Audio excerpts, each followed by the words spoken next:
धालभूमगढ़ प्रखंड के घोड़ाधुआ गांव में रविवार को एकलव्य आदर्श आवासीय विद्यालय का शिलान्यास किया गया। इसका शिलान्यास केंद्रीय मंत्री अर्जुन मुंडा, राज्य के परिवहन मंत्री चंपई सोरेन, सांसद विद्युतकरण महतो और घाटशिला के विधायक रामदास सोरेन ने संयुक्त रूप से नारियल फोड़कर किया। मौके पर केंद्रीय मंत्री अर्जुन मुंडा ने कहा कि एकलव्य आदर्श आवासीय विद्यालय में कक्षा 6 से 12 तक नवोदय विद्यालय के तर्ज पर विद्यार्थी रहकर पढ़ाई कर सकते हैं। इस विद्यालय में कुल 480 विद्यार्थी रहकर शिक्षा ग्रहण कर सकते हैं, जिसमें 240 लड़के और 240 लड़कियां यहां रहकर पढ़ाई कर सकती हैं। उन्होंने यह भी बताया कि पूरे राज्य में कुल 69 एकलव्य आदर्श आवासीय विद्यालय बनाया जाएगा।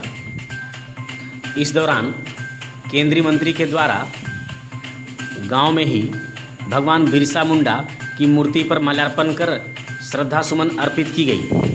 मौके पर उपायुक्त सूरज कुमार, पुलिस अधीक्षक सुभाष चंद्र जाट, अनुमंडल पदाधिकारी सत्यवीर रजक, प्रखंड विकास पदाधिकारी शालिनी खलको, अंचल अधिकारी सदानंद महतो, पुलिस निरीक्षक शंभू प्रसाद गुप्ता, थाना प्रभारी संतन कुमार तिवारी, पूर्व विधायक लक्ष्मण टूडू, मेनका सरदार, भाजपा नेता सरोज महापात्रा, दिनेश साव, चंडी चरण साव, भाजपा के मंडल अध्यक्ष विमल कालिंदी, पिंटू गुप्ता, रत्ना मिश्रा, अनिल साव, वासुदेव सिंह, जिला पार्षद आरती सामद, झामुमो नेता वैद्यनाथ सोरेन, बनवासी सोरेन, अर्जुन हांसदा, बासो सोरेन, सुबोध मुर्मू, भाजपा अल्पसंख्यक मोर्चा के जिलाध्यक्ष नौसाद अहमद, विक्रम चौबे, उत्तम सुराल, राजेश सिंह, सनातन सिंह, गौतम बेहरा, पुटूराम मुंडा, विश्वनाथ बेहरा, लखन मांडी समेत कई लोग मौजूद थे। पहले से जो विद्यालय थे उसकी संख्या और आज जो स्वीकृत किया है, आज हमने 69 स्कूल यहाँ पर स्वीकृत किया है पूरे राज्य के सभी प्रखंडों। उन प्रखंडों में जहां 20,000 से अधिक आबादी है और 50% से अधिक आबादी है। ऐसा निर्णय पूरे देश के सभी ब्लॉक, जो जनजातीय क्षेत्र ब्लॉक है, उसके लिए किया है। यानी प्रधानमंत्री जी ने कहा कि इन क्षेत्रों में जो शिक्षा की कमी पिछले 60-70 वर्षों में रही है, उसको कम समय में हम कैसे पूरा कर सकते हैं। इंडिया 75 मना रहा है, 75वां वर्ष आजादी का मनाएगा, लेकिन आज भी वो जनजातीय क्षेत्र, आदिवासी क्षेत्र शिक्षा के आधारभूत संरचनाओं से सही तरीके से जुड़ नहीं पाया और शिक्षा के लिए उनके केंद्र अच्छे ढंग से नहीं बन पाए।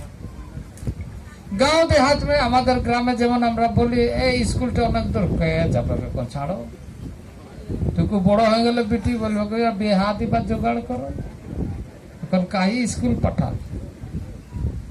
ऐसा सोच करके लोग चिंता करते थे। पहले के दिनों में ऐसा सोचते थे सब कुछ फ्री, ड्रेस कपड़े से लेकर खेल के सामान से पठन पाठन का, भोजन के सारी चीजें एक मानक के आधार पर उपलब्ध हो सके। तो इसके पीछे क्या है? इसके पीछे एक उद्देश्य है। कई बार हमने अनुभव किया है, मैं इस राज्य में मुख्यमंत्री रहा हूं, इसलिए मुझे मालूम है आश्रम विद्यालय हमारे ही समय में खुले